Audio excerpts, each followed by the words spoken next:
I received some correct Briggs & Stratton Model ZZ engine parts from this man. Very helpful. If you need Briggs parts for any of your antique engines, you can pause the video and take a look. Here are two boxes we're going to look at. This one's very light. The other one is a little heavier. Very excited about this.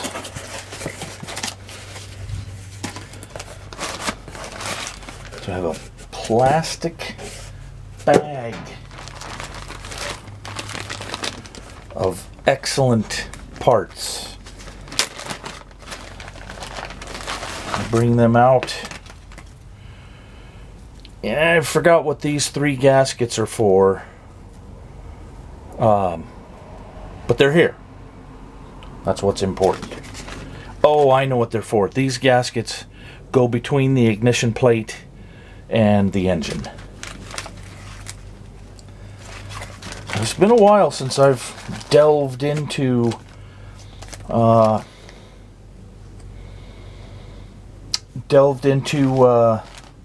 the ZZ model engine. Now this is something that I thought would be important. This is the lifter that operates the breaker points. And I thought when I first restored my PE75, I thought if I ever lost it or it wore out, I don't know what I would have done, but I purchased 2 of them.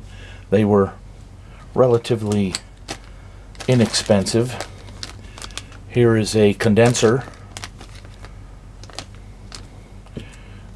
Common. I purchased 2 more keys for the keyway. These go in the crank and the flywheel fits over that. And I purchased 2 condensers and then 2 sets of breaker points. And this is the adjuster, the little brass. I don't know if you can see that through the bag. I bought 2 sets of those. So all of these parts are going to be divided up equally. Oh yes, and then main seal O-rings. And I don't have it. I don't have the PE75 pulled out of its little parking spot yet. But I didn't have a main data plate, and he had one. It was a little expensive, but it's worth it. I found the correct screws to hold the data plate to the cast iron cooling shroud, and I threw them away. But I haven't emptied my trash here yet in the little workshop, so I'll dig through there. And there were 4 of them. I just messed up a bit. So, as I expected, the ignition coil, and we'll get into that when I get the engine open. The ignition coil provides spark to the breaker points, and from the breaker points to the spark plug. And this was expensive too, but it's here. It's sealed.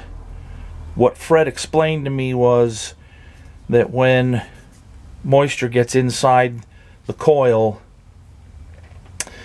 the moisture fungus protectant, if it's bare inside, you can have corrosion issues, and once copper starts to corrode, it grows, and essentially killing killing the spark. So I have a spare that came with my first PE75, and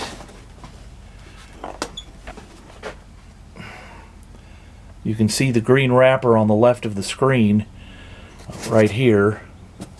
So I'm going to send it and the one that's going to come out of the PE75 today, send that back to him to rewind. What they do is, after they have a winding machine, these guys, you know, everybody's got a something, and these two old boys go ahead and rewind the winding, and then the guy wraps it in a vacuum form bag. This is epoxy, so, and then of course silicone on top. This will prevent any moisture from getting into the coil and shorting it out. So it'll last at least my lifetime. So let's get busy. Okay, first thing that's going to happen, I'm going to pull the pulley, and I had to change out my air hose because it was like, I don't know, 20 years old, and it was leaking. And one of the first things I'm going to do after the pulley comes out is to chase the threads that the bolts go in. We can kind of see that they are slightly galled, and we don't like that.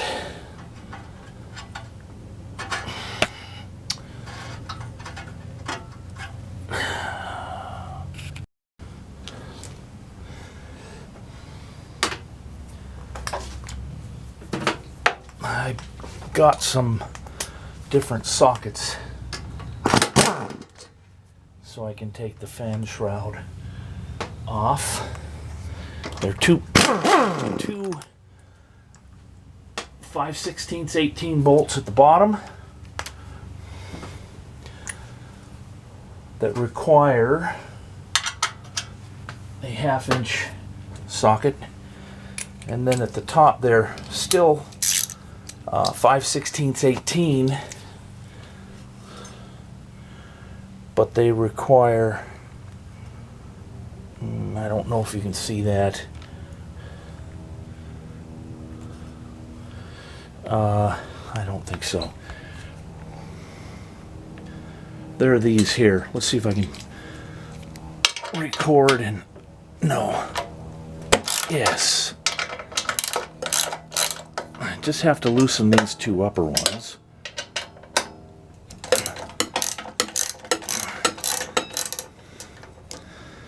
And then these two at the bottom come all the way out.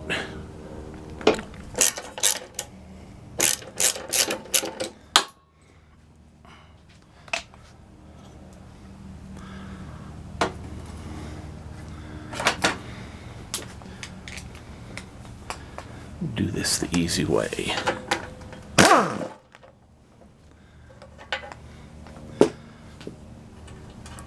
Gotta love pneumatic tools.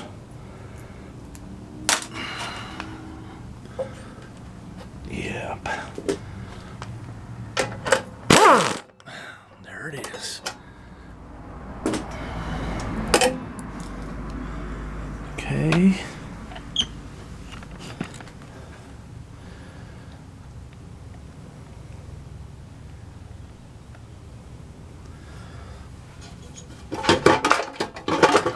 Oh yeah. Forget, it's been so long. I have to disconnect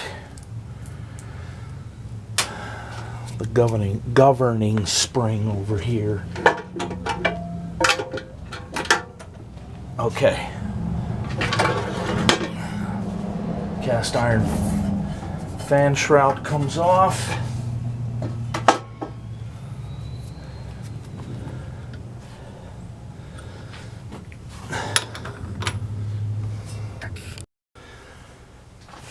Alright, I got the 1-inch socket for the main flywheel nut, and it's not 1 inch, it's 1 1/8. It shows you how much I remember. So it comes off.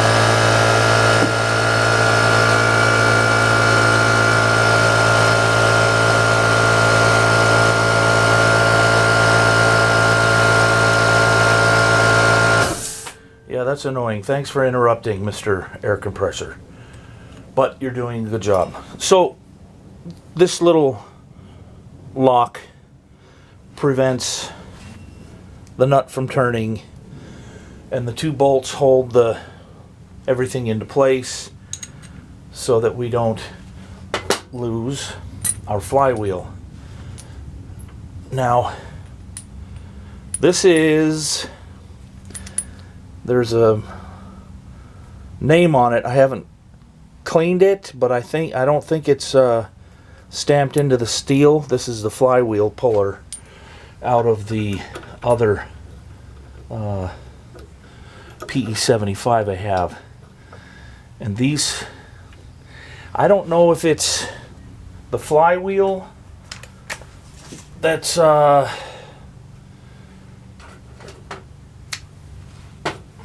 the threads in the flywheel that are too small, or if it's these bolts are a little too big, or if they're just galled to begin with. They were kind of worn when I first got this generator back in 2011. So I'll just ease this in.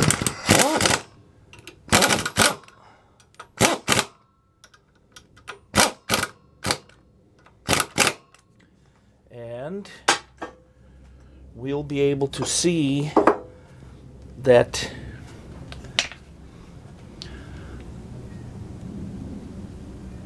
that block is up against the crank down in there, and with a few little bumps of the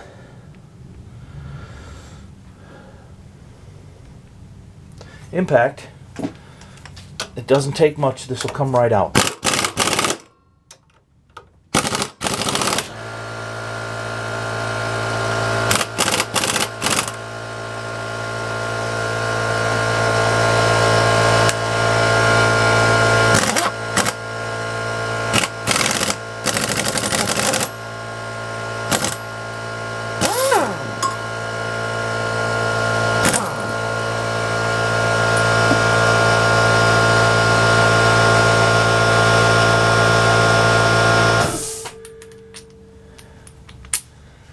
Yeah, I think these bolts are the wrong size, so, and they're galled pretty badly, so those are going to go.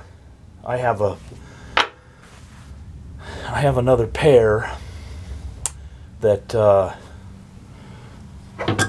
are in excellent shape. Well, that little click you heard was the key falling out of the keyway on the crank. And we can see the old coil, and you know, everything's pretty clean in here. It just, I'll bet this thing is full of moisture because it's so old. So we're going to put the flywheel up on the bench and have a look-see. One of the first things I learned was the date code. We can see on the back of the flywheel we have the letter C, which is the 3rd month of the year, 1943, and 2 is the day this was cast.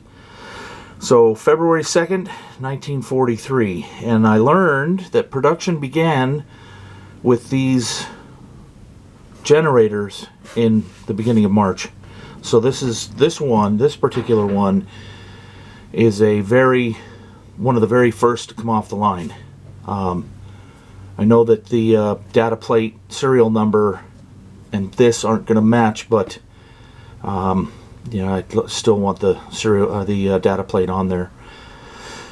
So let's turn it over.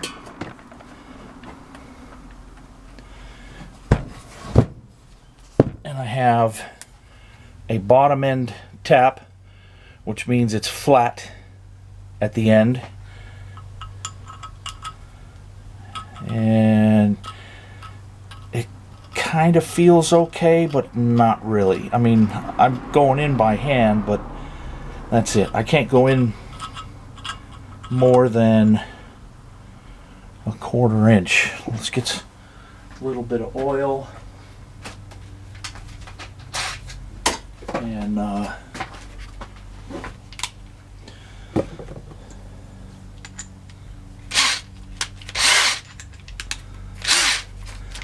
one thing I have to be careful of, I'll put my drill motor on the first speed. The one thing I have to be careful of is not going all the way to the bottom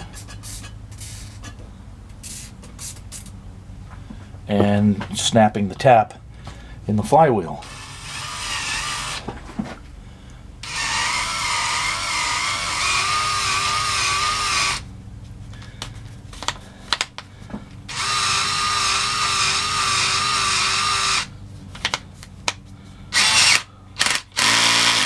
Okay. So it did bottom out. These have a pretty good thread on them. I like that better. Yeah, I was able to bottom that out by hand.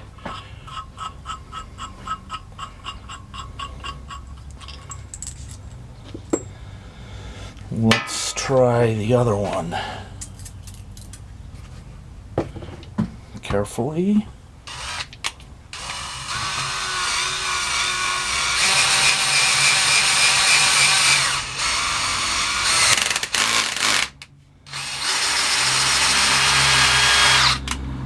So I did put the ratchet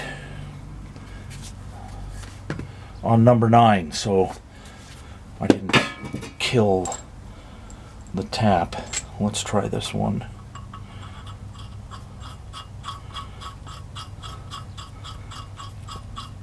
That's much better. I kind of think that the other bolts, I think maybe they were metric, but that's fixed. I'm just getting the air hose.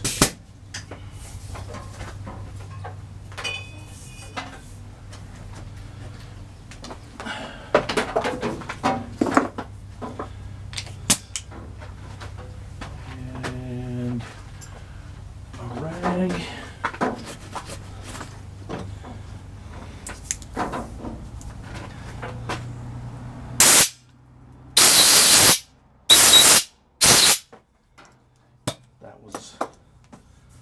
Loud. Ooh. I almost knocked everything off the toolbox.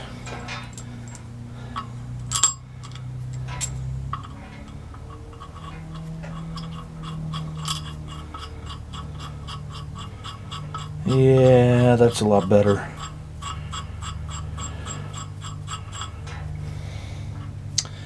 Very nice. Okay.